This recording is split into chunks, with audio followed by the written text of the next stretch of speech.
Hello everyone. Just to set the scene, my husband, my 2 children, and I make up our family of 4. After being married for 8 years, my 38-year-old husband and I have been together for nearly 11 years. Throughout all 11 of those years, my mother-in-law Pam has been a huge hassle. She had been a help at the beginning of our marriage, so we felt somewhat obligated to her. Therefore, we had been putting up with her thus far. That's why we always put up with her, regardless of how absurd she would act. She had supported us through our darkest moments, after all. In addition, my husband felt guilty leaving her alone herself because she was a widow who had lost her father-in-law a few years prior. Whenever we could, we would spend time with her, but most of the time, we were simply happy to be away from her. She was never open to hearing other people's perspectives, not because she was a bad person. Rather, it was just that she always thought she knew best. You know those know-it-all old individuals who believe experience is more important than intelligence as a whole? That would be Pam. But since she had supported us from the beginning, we made an effort to support her now, when she was in much more need of our help. We made it a point to see her at least twice a month, if not 3 times, because she was a doting grandmother. Because we didn't want to argue with her, my spouse and I would attempt to be kind and nod in agreement any time she said anything that we didn't quite agree with. The hard way taught us that fighting with her was not only pointless, but also made us angry. But now that I think about it, maybe she wouldn't have done what she did if I had spoken up for what I believed in when I had the chance. In light of that, I previously disclosed that I am a father of 2 children, a 4-year-old boy and a 6-year-old daughter. My kids adore their grandmother because they are unaware of her judgmental and rigid nature, which sets them apart from us. She is just their grandmother to them, giving in to their every want and allowing them to run about the home unhindered. A month or 2 ago, my spouse and I had to leave the kids with Pam since our regular babysitter had unexpectedly become ill and we needed to travel to an out-of-town wedding. The attitude had changed significantly from when we had dropped our kids off at Pam's house to when we returned 2 days later to pick them up. Both of our kids were itching to get home, and we had a feeling that something had gone wrong while they were staying with their grandmother, so we were unable to remain and talk with her that day. Normally, we can't persuade them to go, but on this particular occasion, things were different. I didn't give it much thought until I saw that the suitcase of clothes I had packed was significantly lighter as we were leaving. I didn't notice most of the clothing I had packed for my kid were missing from that suitcase until I arrived home. I looked through the other bags too, but I couldn't find those clothing. When I questioned my daughter about it, she told me without emotion that her grandma had thrown them all away and promised to start dressing more femininely going forward. Everything made sense all of a sudden, but even by Pam's strange standards, I couldn't believe she would do such a thing. She would say absurd things all the time, of course, but this was going too far.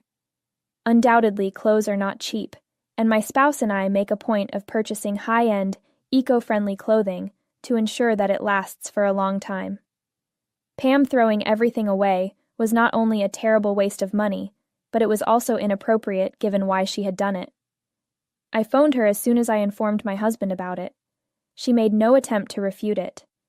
She informed us that she did not believe it was a good idea for us to dress our daughter in gender-neutral clothing in order to confuse her.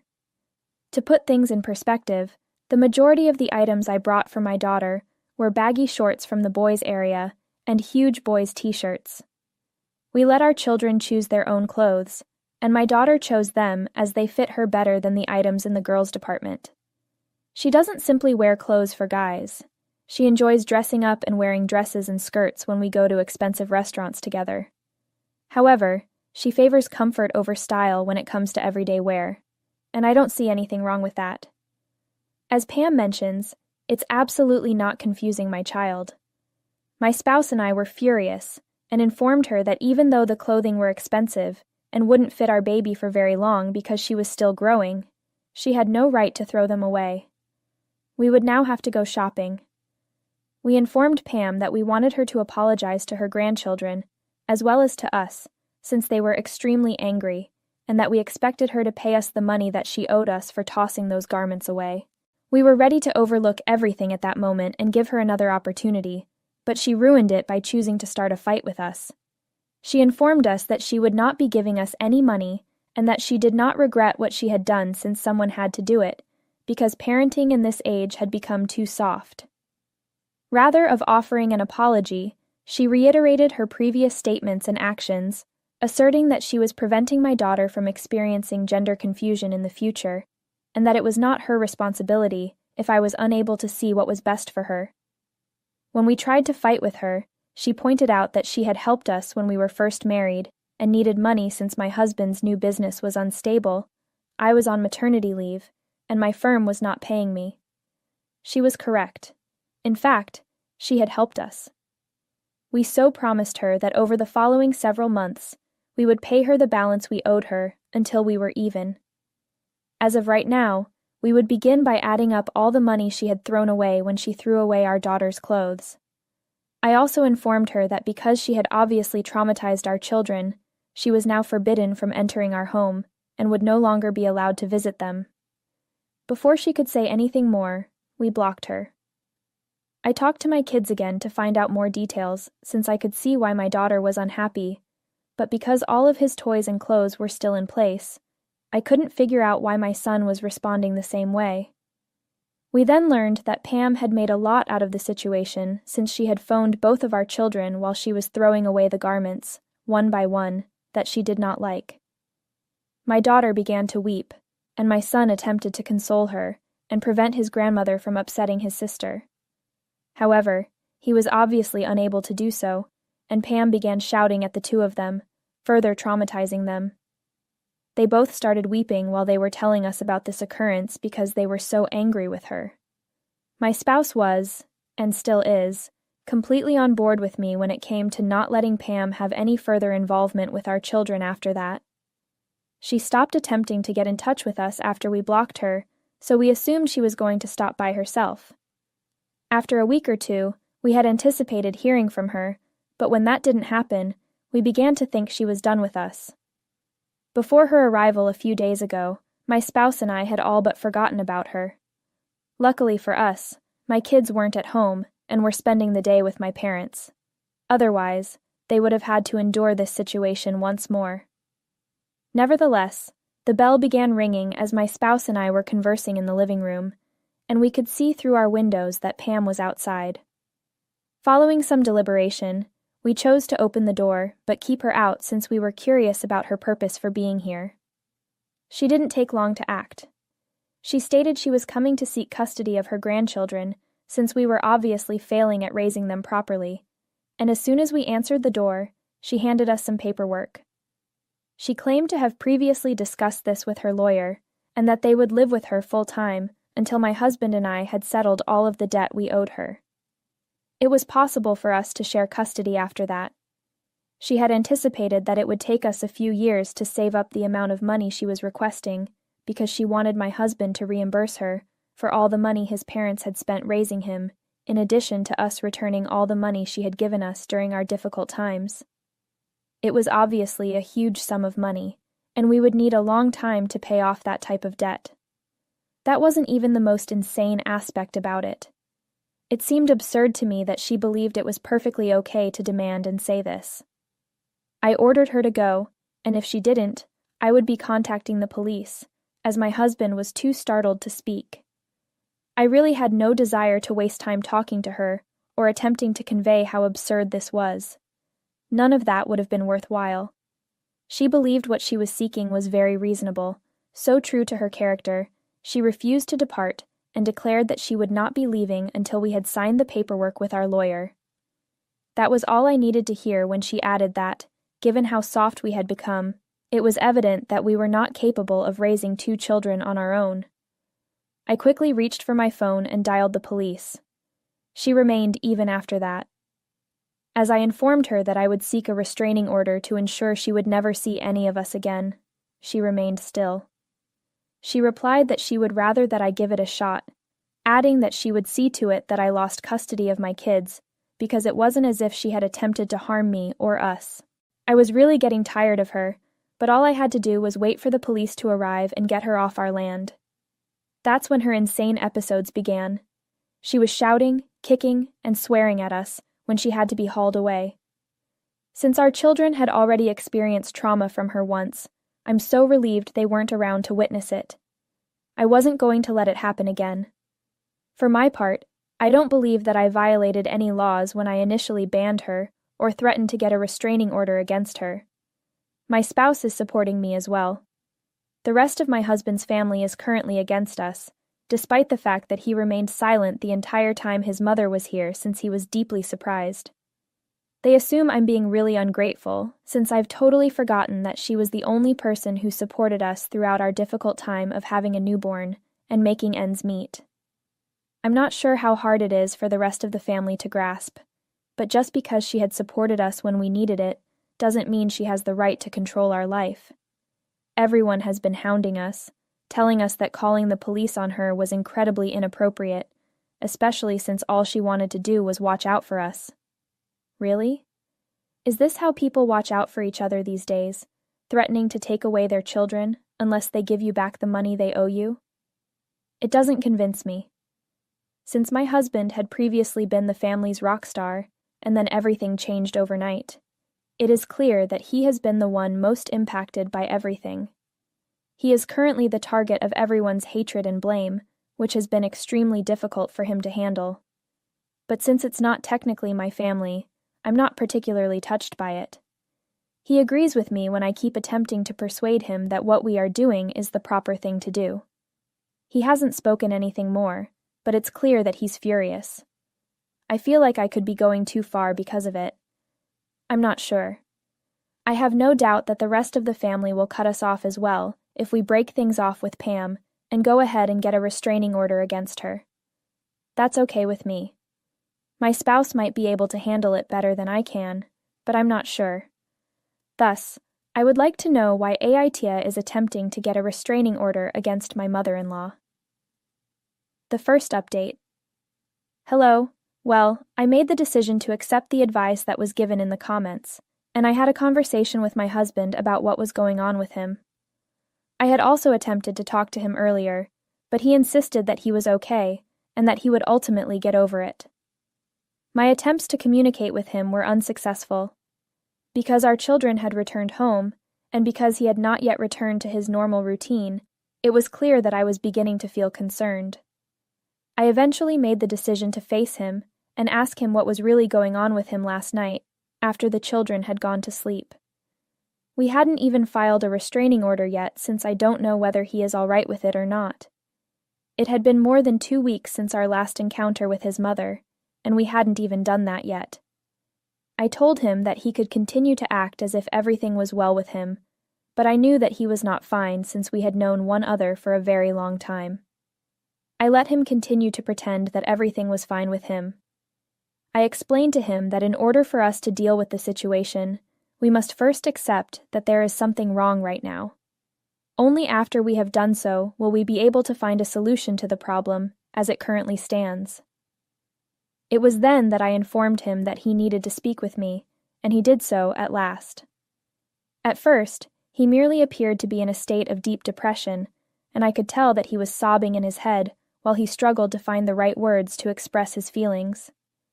As a result, I did nothing except sit by his side and try to console him as much as I could. Despite the fact that his family members are of varying personalities, my spouse has always had a strong attachment to them. To be honest, who isn't? Every single one of us has a deep passion for our family, particularly when they have always shown us love and affection throughout our whole lives. He informed me that he was just finding it extremely difficult to deal with the notion that he might not be able to solve the situation with his family ever again. He had always been the darling of his family, and you could say that he had always been their sweetheart. In a perfect world, he would have never wanted a crisis of this nature to occur in the first place. Nevertheless, now that it had occurred, there was no turning back. He was truly depressed because he was aware that he was going to have to remove all of them from his life. This was the driving force behind his sadness. He was already in the process of beginning it, and it was not an easy procedure. I could understand why he was so unhappy about it, since it was the kind of thing that was genuinely rather dismal, He informed me that so far, he had been able to forgive his family's traditional and regressive behavior because of their immense love for him. But that didn't seem sufficient at the moment. It was so sad that they had demonstrated that, in the end, they valued their false ideas more than their relationships, that it just did not cut it. His mother and the rest of his family don't love him for who he is. They all want to control him. Above all, his mother's actions had caused him serious pain. He stated he had always embraced his mother for who she was up to this point. He had even gone so far as to attempt to figure out why she thought some things were so terrible. He attempted to show respect for her beliefs, even if he disagreed with the most of them, and she was unable to show us even the barest civility. Furthermore, she even demanded that we tolerate this kind of contempt for our children. In order to keep me from becoming anxious or disturbed, he also revealed to me other things that had happened in the past, but which he had never discussed. However, it seems that Pam had informed him that, despite my constant desire to work, she would prefer that I give up my career and become a stay-at-home mother when my daughter was born. Making your own money is a source of pride in my family. Therefore, working was crucial to me because I wanted to make my family, and most importantly, myself, proud. My spouse informed me that, since I had recently given child and was vulnerable, he had had to have several arguments with his mother to ensure that she would not bring it up to me. He did not want her to upset me by implying that I should resign from my position. He also informed me that when I gave birth to our son, he and his mother had to argue again, since she was even more certain that I should give up my work and take care of the kids. He had to stop her talking to me about it once again, since he didn't want me to become angry, but he was unable to stop her this time. In addition, he expressed to me that he was quite disappointed with himself, since he was of the opinion that he ought to have terminated his relationship with his mother earlier, rather than waiting for such a long time until something terrible occurred. At long last, once he had finished his speech, I gave him a hug. I congratulated him on being the finest father and informed him that we were both excellent parents. There was nothing that we needed to be concerned about. While up until this point, he had also made an effort to be a good son, but now he had made the decision to be a good parent, and there was absolutely nothing wrong with any of those things. She had passed a certain line, and we were fully right in wanting to break away from her. Despite the fact that I had also attempted to endure Pam to the best of my ability since we were grateful to her, she had crossed that limit. He had done the right thing by not telling me that he wanted me to stop my job after I had my children, so I reassured him that he was a good parent and a wonderful husband as well. I believe that he was a good father and a good husband. After everything that she had done for me, I would not have wanted to cut her off, but on the other hand, I would have truly loathed being around her much more than I already did if she bothered me about quitting my job. This would have put me in a difficult situation, since, on the one hand, I would not have wanted to cut her off. Nevertheless, we were able to talk things out, and he appeared to be in a far better mood this morning. As a result, we are planning on going to the lawyer this evening in order to settle things out. The second update. Hey, so we had a conversation with the attorney and inquired about whether or not we have sufficient grounds to petition for a restraining order at this time. It is unfortunate that he shared the same viewpoint as the majority of individuals who commented on the post, which was that we need to desist from doing so at this time since we do not really have the proof to demonstrate that she poses a threat to our family and to us. It is not really sufficient to file for a protection order because the only thing that she had done was show up at our house with documents and demand custody of our children. This is the only thing that she had done. He urged us to keep a record of all the encounters that we have with her from this point forward, and if we continue to feel threatened by her, we should absolutely come to him. The plan is for us to proceed in this manner. In an ideal world, it would be evident that we would not want her to inconvenience us again. Nevertheless, if we are able to convince her to stay away from us forever, then I suggest that we should go ahead and do it. The only people who have texted him so far are members of my husband's family and his relatives.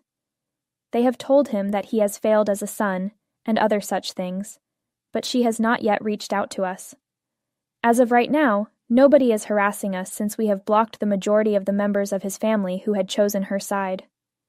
Considering that Pam has been rather quiet on her end, it is either that she is making preparations to do something significant, or that she has given up. Any way you look at it, I couldn't care less.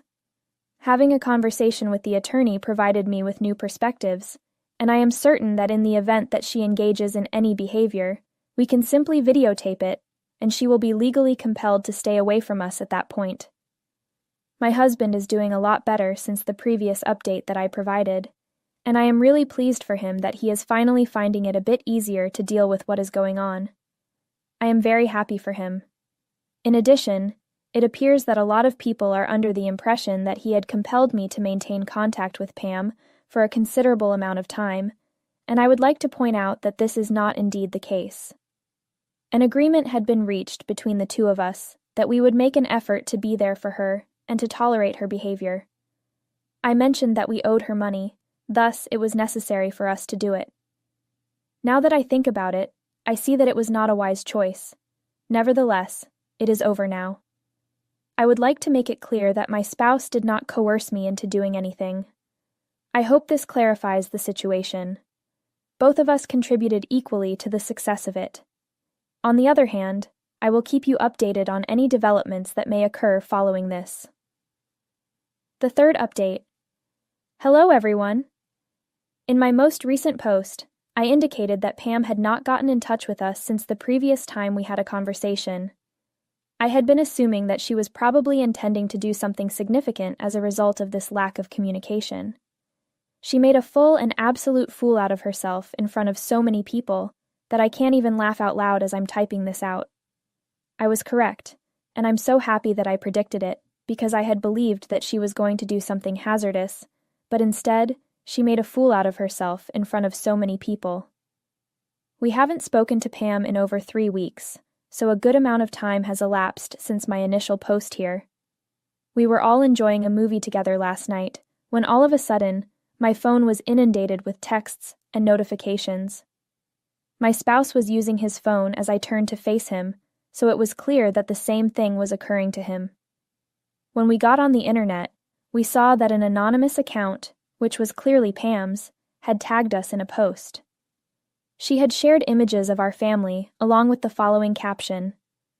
Most people assume that a family should look like this. However, if you look closely, you will see that there are many issues with this picture. The lady's business casual dress is the primary indicator that she is a working woman. I would want to know when we stopped believing that our spouses would provide us with adequate income to raise our kids and cover all of the bills. When did we get so dependent on going out and finding work on our own? Is it because this generation of men is so weak and feeble? I'm not sure, but you really ought to ask these folks. But one thing is certain.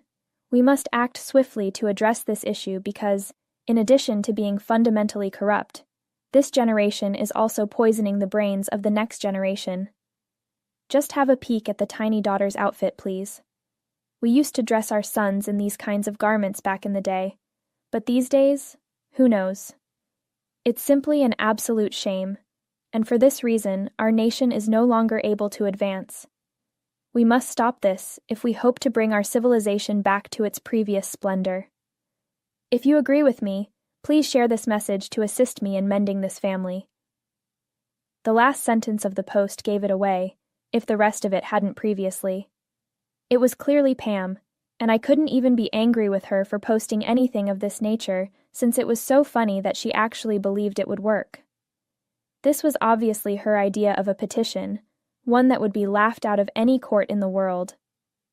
I assumed something horrible had happened when my phone started to flood with alerts, but the majority of the messages I was receiving made fun of this article and asked me if I had seen it yet. With my spouse, it was also the same. We read that post together, and as we glanced at each other, I believe we laughed nonstop for almost 30 minutes.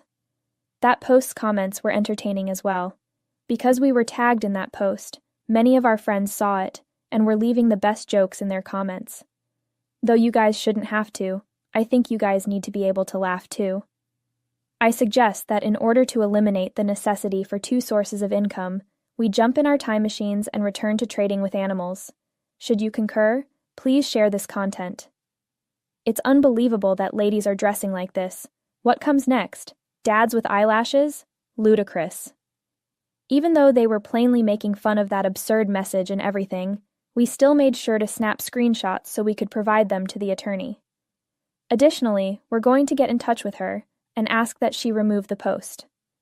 It will be advantageous for us if she becomes combative, as it will provide us with a valid excuse to request a restraining order, ending our relationship with her. Update 4. Hello to all of you. We were able to convince Pam to remove the really foolish post that she posted a little more than 3 weeks ago. A few days following that post, we requested a restraining order against her. The day after she posted that post, we phoned her and instructed her to remove it. Instead, she began shouting at us over the phone. She threatened to make sure we lost custody of our children and, even in the unlikely event that we didn't, to make sure they lived under her thumb. That sounded like a threat, so we taped the call and forwarded the call recording and the post to our attorney. We proceeded with the protection order filing when he informed us that it appeared to be a sufficient justification. We were able to obtain a 2-year restraining order against her 2 days ago, after fighting for over 3 weeks, and I will consider it a major victory. We are delighted that my kids and I will be the only ones left, free from the trouble that my husband's relatives used to cause us.